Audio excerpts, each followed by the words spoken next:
Hello everyone, welcome to my first old school deck tech. I'm Chris Cooper and I'm going to be taking you through my brand new deck that I've built in this last week or so. I've called it Mono White Party Time. The reason for that I will reveal very shortly. So you can see here, up in the top right, we have 8 cards that don't really see much old school play. We've got 4 Holy Days, 4 Festivals. Between them, they can stop your opponents from attacking and stop the damage that your opponent's attacking creatures will do. Um, the aim of this deck is pretty much that, just staying alive. The whole deck is built to try and keep yourself alive as long as possible. Um, the best way of doing that is through turn 1 Ivory Tower here. Ivory Tower combos well with a lot of the draw mechanisms in the deck. You've got land tax, you've got 4 Howling Mines up here. They will all fill your hand back up so that you've got plenty of cards in hand. You can be gaining 2, 3, 4, 5, 6 life a turn just through an Ivory Tower if you're getting your triggers stacked right and everything goes well for you.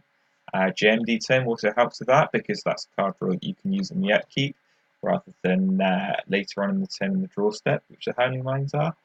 You might not recognise it, but this card here is in fact a JMD tome. It's one of my lovely altars that's been done. I think this one was by Rocky Altars. The other altar I've got in the deck is this one here, which is Soul Ring, which was done by Peach Altars. Both of their both the times I received these, I did mail openings for them. So if you have a look down the older videos, then you'll be able to see those there. So back to the game plan. We want to draw lots of cards. We want to be able to use our fog effects in order to stop our opponent from being able to attack. Force field helps out with that. Obviously, moat is the best thing in the world at that.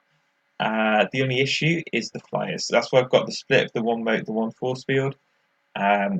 Actually taking damage from the force field is a thing, but I find it better to do that and then deal with the creatures later when there are more of them out to be a more effective way of doing it.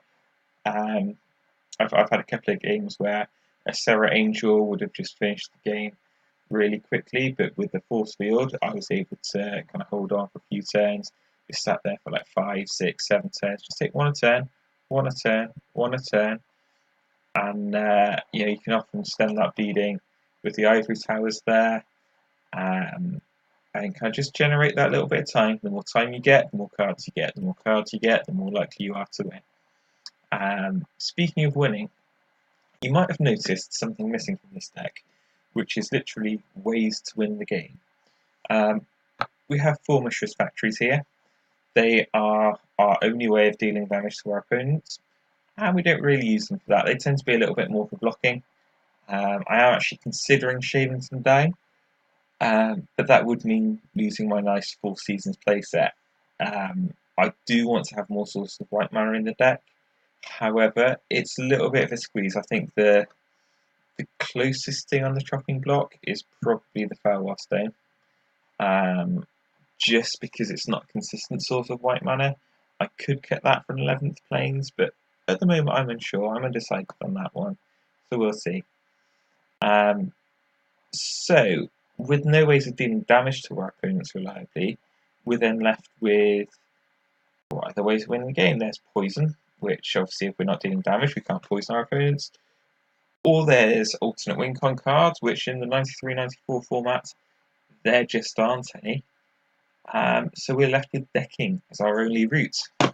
So that's why we have the Howling Mines. That will help our opponent churn through their deck. But we're obviously drawing as many, if not more, cards than them. Well, that's where these come into play. Feldon's Cane lets us shuffle our graveyard back into our deck and keep going. It does exile the Feldon's Cane, which is why there are 2 of them, because often the first Feldon's Cane isn't enough, especially with opponents that have got Time Twisters. They can often end up with then a bigger deck than you have, and it can be difficult to be able to leverage that the card advantage again there. So by card advantage, I mean literal having more cards available to draw advantage that we can generate. So cards in library is a very real resource with this deck. We've got some ways of clearing the board. Both Wrath and Balance do that. Wrath is again a card that I'd like some more of. I'd be tempted to cut Swords to Plowshares for a second Wrath. Problem is Swords is one of the few ways of dealing with opposing factories, and opposing factories are a huge pain in the backside. We can take care of them with Relic Barriers and with Icy Manipulators, both of which are great ways at stalling creatures early if we need to. Obviously, the Relic Barriers only work on artifact creatures, but they are good. Strip Mine helps as well. We've got our own blockers in our own factories, and obviously Force Field will help stem the bleeding, as will Moats.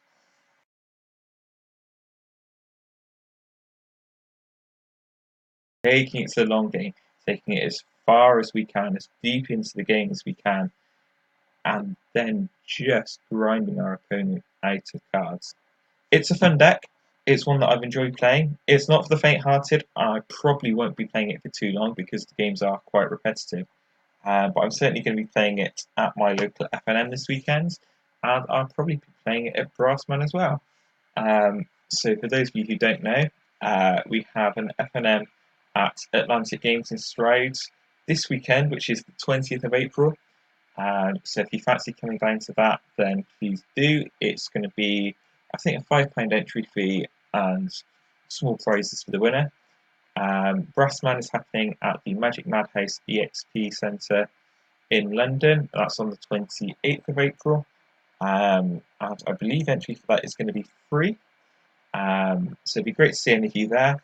And then finally in the UK scene, we've got Flying Man on the Saturday of GP Birmingham. Again, it's really cheap entry. I think it's about £5. So it'd be great to see as many of you there as possible. However, that's everything from me for now. I hope you liked the deck, and I hope to see you soon. Bye!